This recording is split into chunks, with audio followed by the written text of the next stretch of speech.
There is no war between South Africa and Rwanda. There is no war between South Africa and any state. Matter of fact, there is no war in Africa.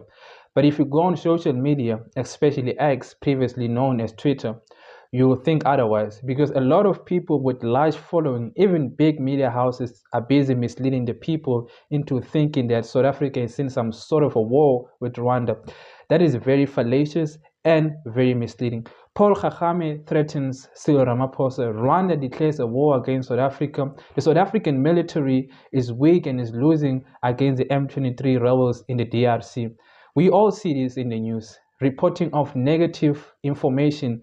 And we all know that negative information spread faster than positive information or credible information. Hence, a lot of people, even big media houses, prioritizes reporting on negative information, misleading headlines, because they know that it's going to spread quicker. It's going to get a lot of views, it's going to get a lot of opinion, because a lot of people don't even, go out there and find out the real information. If someone sees a headline, they take it the way it is, and then they go on and spread that information to other people.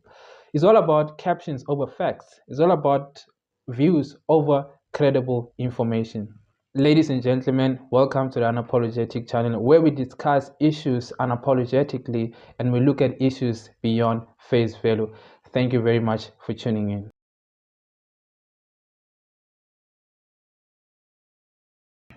First thing first, as I stated already, there is no war. A war is a totally different thing and is between states. What we have is a conflict between the M23 rebels and the Democratic Republic of the Congo government, which has been going on for a very long time.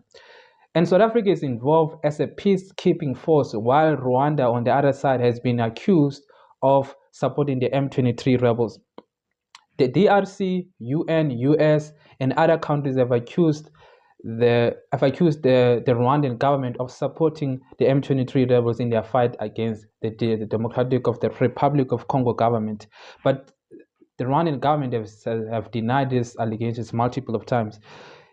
In 2022, the UN experts said in a report that they had solid evidence that Rwandan soldiers had been working with the M23.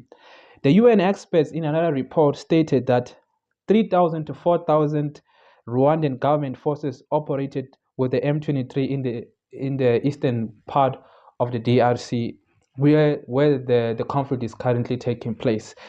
So South Africa is not the first country to accuse Rwanda of supporting the M23 in their fight against the DRC government. So Paul Kagame is actually just bluffing by coming at our president for pointing out his involvement in the fight in the DRC, which has led to the loss of the South African soldiers. And just to put things into perspective, let's look at the statement that was released by the president of South Africa, Cyril Ramaphosa, a couple of days ago. Following the recent intensification of fighting in the Eastern Democratic Republic of the Congo, DRC, South Africa has lost 13 brave soldiers who were dedicated to their mission and committed to peace. The fighting is as the result of an escalation by the rebel group M23 and Rwanda Defense Force RDF engaging the armed force of the DRC and attacking peacekeepers from their SADC mission in the Democratic Republic of Congo. We honor and mourn them. And this is what Paul Kagame said in response to the statement and news of his direct involvement in the DRC. For the last 2 days, on Monday and today this morning, I spoke with the President of South Africa, who sought me out to speak with me on this matter because of their involvement in Eastern Congo. And he's also there pretending to be playing a peacemaker role, and he has a force that has been fighting alongside FDLR and has been fighting the M23 on the instructions of Tshisekedi, because these are people who are not supposed to be in Congo, that these are from Rwanda, or the M23 are not Rwandans, please.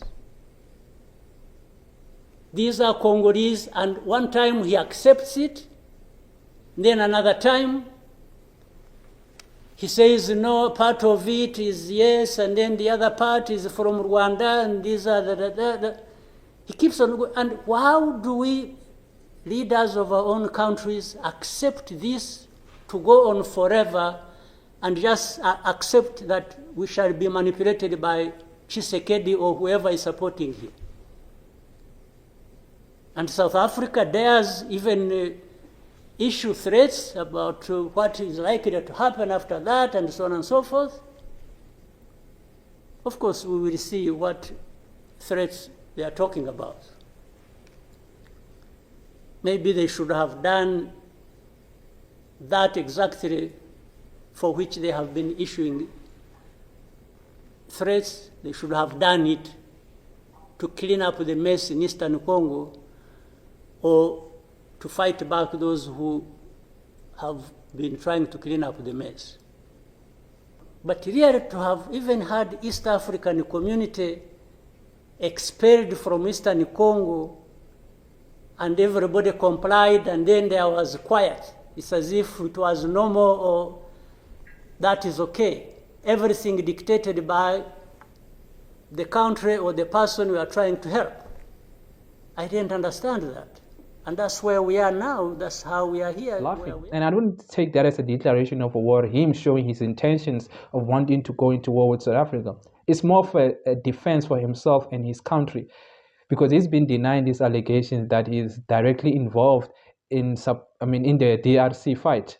So it's sort of just a defense for himself against the media backlash.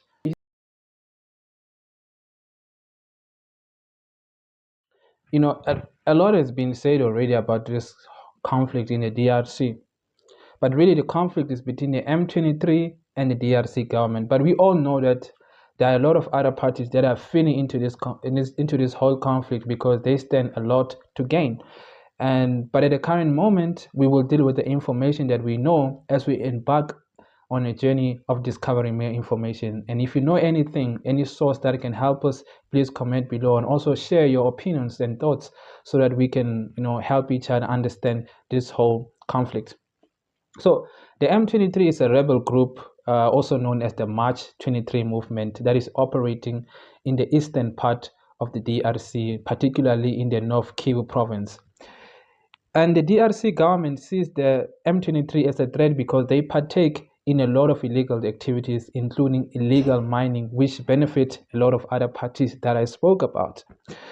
And what has been happening is that the M23 managed to push into the eastern part of the DRC, particularly in the North Kivu province, and they have captured Goma city, which is the capital city of the province. So the DRC government has been calling for help, and this is where South Africa and other countries come in as peacekeepers to try and maintain peace and stability within the DRC government, as the DRC military is not capable enough to fight against the M23 rebels. So the South African government has a military base in Sake and Goma city. The South African National Defence Force military base in Goma was attacked by the M23 rebels, leading to the serious confrontation that we see now, which has led to the death of 13 South African soldiers and over 500 M23 rebels. And obviously the confrontation is still going on, but at the current moment there are negotiations that are still happening. However, there still need to be peacekeepers that are in the DRC trying to help the DRC government stabilizes the country.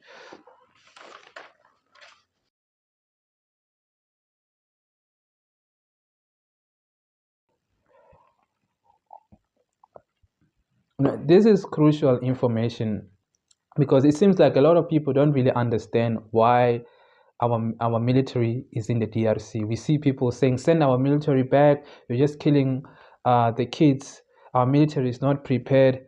And a lot of people don't understand that we are actually playing a very big role in the continent. South Africa is in the DRC not as aggressors, but as peacekeepers. South Africa is not in the DRC to fight against Rwanda or fight against any state.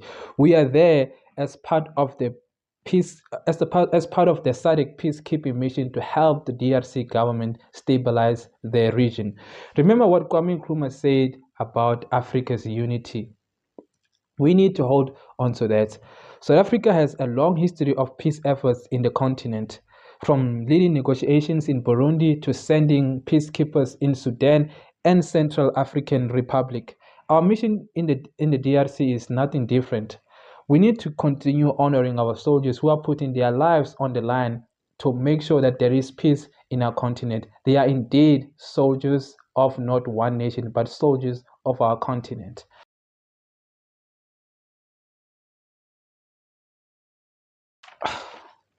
You know, as I come to the conclusion of this video, I hope that I've been able to to shed some light in the conflict that is going on. And as I said, I don't have all the information, and I don't intend to make this channel the only source of information. I intend to share what I know and what I have reached.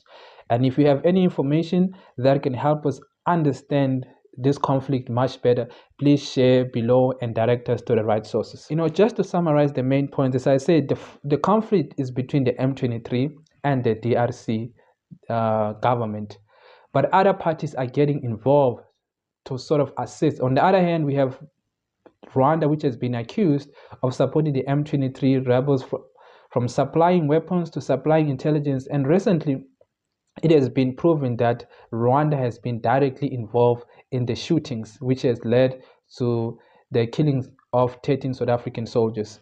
South Africa, on the other hand, is on a mission of maintaining peace and helping the DRC government stabilizes the region. So we can understand that the conflict arises from the fact that the two parties, South Africa and Rwanda, are supporting different parties that are in conflict. So it would have been much better if they were all maybe supporting the DRC government against the M23. But it seems that these parties are supporting different parties. Hence, we see that there's some sort of a conflict between South Africa and Rwanda. But really, it's nothing that is huge that we can say there's going to be some sort of a war. There's nothing like that. They don't even stand a chance if there was going to be a war. So I'm just going to put it out there. And I can make a video explaining what Rwanda stands to gain by supporting the M23 rebels and what South Africa stands to gain by supporting the DRC and making sure that there is peace in the DRC. But that's not really the whole point. People are busy spreading false information and conspiracies, because they want to get views, they want to get clicks, and that's a really bad practice. That's a very bad practice, and which brings me to another point when it comes to information consumption. It's very important in someone who's consuming information that you should have at least 3 sources of information. So if, for example, you come across this video and this is your first source of information, you should move on to another channel, or you should move on to another source that will give you a different perspective. Because I can say something and then miss out some information, and then you get that information from someone else. So it's very important, even if you are in the academic space, you understand that one source of information is not adequate. Hence and this is a very problematic in society, because a lot of people, they just share what they see on the news, and most of these newspapers, they don't really go deep into issue. They just look at things and face value, and some of them have propaganda. They are, they're pushing propaganda. So if you're going to get an information from a source, make sure that you verify that information with another source. From me, the unapologetic, that is it for today. See you guys in another episode.